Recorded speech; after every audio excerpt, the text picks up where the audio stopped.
in electronics engineering. In IET means Industrial Electronic Transistor. Today our topic is dielectric heating. Dielectric heating क्या होता है, इसका principal क्या है, इसका ब्लॉक डायग्राम कैसे बनता है, और इसके बाद हम इसके एडवांटेज, डिसएडवांटेज और इसके एप्लीकेशन के बारे में बात करेंगे। तो आइए सबसे पहले इसका इंट्रोडक्शन क्या है इस पर हम बात करते हैं। तो डायरेक्ट हीटिंग की वो विधि है, मतलब क्या है कि हीटिंग की वो प्रोसेस है जिसमें किसी अचालक पदार्थ को, या कहते हैं कि नॉन मेटेलिक मटेरियल को क्या करते हैं, किसी इलेक्ट्रोड के बीच में रखते हैं और उसका हम नॉन हाई फ्रिक्वेंसी सोर्स से कनेक्ट करते हैं और हम वैद्युत चुंबकीय क्षेत्र की सहायता से उसकी तापमान को बढ़ाते हैं। तो मतलब वही है कि डाइलेक्ट्रिक हीटिंग वह विधि है जिसमें किसी अचालक पदार्थ का तापमान उच्च आवृत्ति वैद्युत क्षेत्र की सहायता से बढ़ाया जाता है।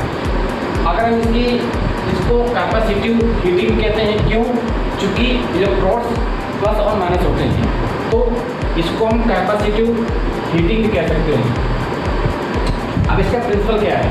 तो इसके अगर हम प्रिंसिपल की बात करें तो सबसे पहले हम कोई अचालक पदार्थ को इलेक्ट्रोड्स के बीच में रखते हैं और इलेक्ट्रोड्स को RF generator means radio frequency generator, ऐसा जनरेटर जो हाई फ्रिक्वेंसी को जनरेट करता है, उससे हम कनेक्ट करते हैं।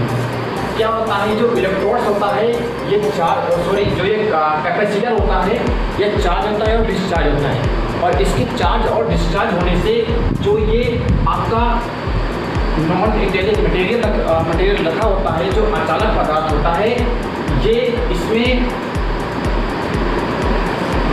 इसके तापमान बढ़ता है और इसके जो अगर बात करूँ इसके जो अरेंजमेंट होता है, जो इसके मॉलिक्यूलर अरेंजमेंट होता है वो चेंज होता रहता है, और इसके चेंज होने से इसमें हीट स्टोर होती है, और वही हीट स्टोर होती है, उसी प्रोसेस को कहते हैं हम डाइलेक्ट्रिक हीटिंग, और यही इसका प्रिंसिपल है।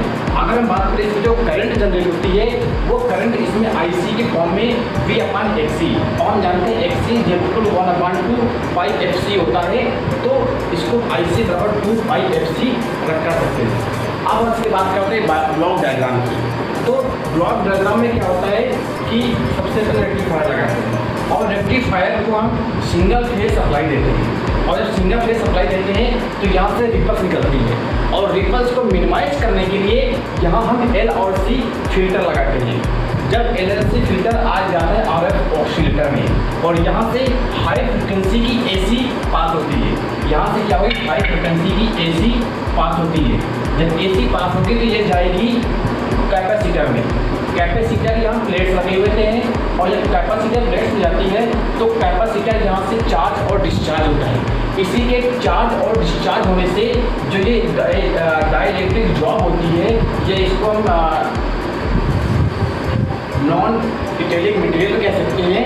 इसमें क्या होता है, मॉलिक्यूलर अरेंजमेंट होता है, और इसी अरेंजमेंट के कारण यहाँ पर हीट जनरेट होती है। तो यही इसका होता है ब्लॉक डायग्राम, इसका प्रिंसिपल, इसका ब्लॉक डायग्राम, इसका इंट्रोडक्शन बता दिया। आइए देखते हैं इसका हम आगे एडवांटेज और डिसएडवांटेज की बात करेंगे। हम बताते हैं advantage of dielectric heating. Dielectric heating की क्या लाभ होते हैं, ठीक है। फिर इसमें क्या होता है, हीटिंग इज यूनिफॉर्म। जो ये इलेक्ट्रोड्स होते हैं इनमें जो हीटिंग प्रोसेस होती है वो यूनिफॉर्म बराबर रूप से होती है। फिर it is possible to control the heat automatically. ये जो हीट होता है जो इसको ऑटोमेटिकली अपने आप से कंट्रोल करता है, इसको बाहर से कुछ ट्रिगर पल्स देने की आवश्यकता नहीं पड़ती है, ठीक। फिर heating process is neat and clean. इसमें हीटिंग प्रोसेस जो होती है वो एकदम से साफ सुथरा होती है, नीट एंड क्लीन होती है। It is possible to achieve high rate of heating. क्या होता है, ये हीटिंग की अधिकतम मात्रा को, अधिकतम रेट को क्या करता है, अचीव करता है, प्राप्त करता है, अधिकतम मात्रा को प्राप्त करता है। तो the heat delivered to work piece can be precisely controlled. क्या करता है, ये हीट को डिलीवर करता है, क्या करता है, वर्क पीस जो होता है, जो आपका प्रोडक्ट है, ये 10 वर्क पीस है, तो ये क्या करता है, ये आसानी से वर्क हीट को डिलीवर करता है और कंट्रोल करता है। Disadvantage of dielectric heating. Dielectric heating से हमें क्या डिसएडवांटेज है, क्या लाभ, क्या हानियाँ हैं, ठीक है। फिर it is not possible to increase the supply voltage beyond the break down of the dielectric material. जो ये डाइइलेक्ट्रिक मटेरियल है, इसके ब्रेक डाउन वोल्टेज से अधिक हम सप्लाई वोल्टेज को नहीं बढ़ा सकते। ये हो गया।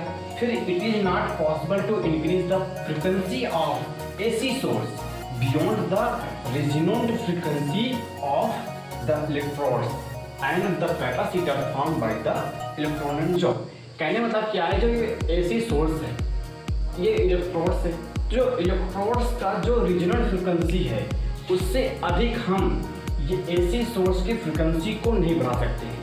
कहने मतलब क्या है, इसमें एक हानि क्या होगी कि जो AC सोर्स की फ्रिक्वेंसी जितनी अधिक होगी उतनी अधिक इसमें क्या होगा, हीटिंग होगी।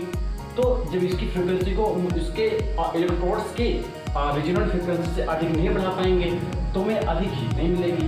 फिर आता है capacitor form by the electrodes and job. और जो कैपेसिटर है इसको बनाया गया है, किसके बनाया गया है, इलेक्ट्रोड्स एंड जॉब के द्वारा, ठीक है।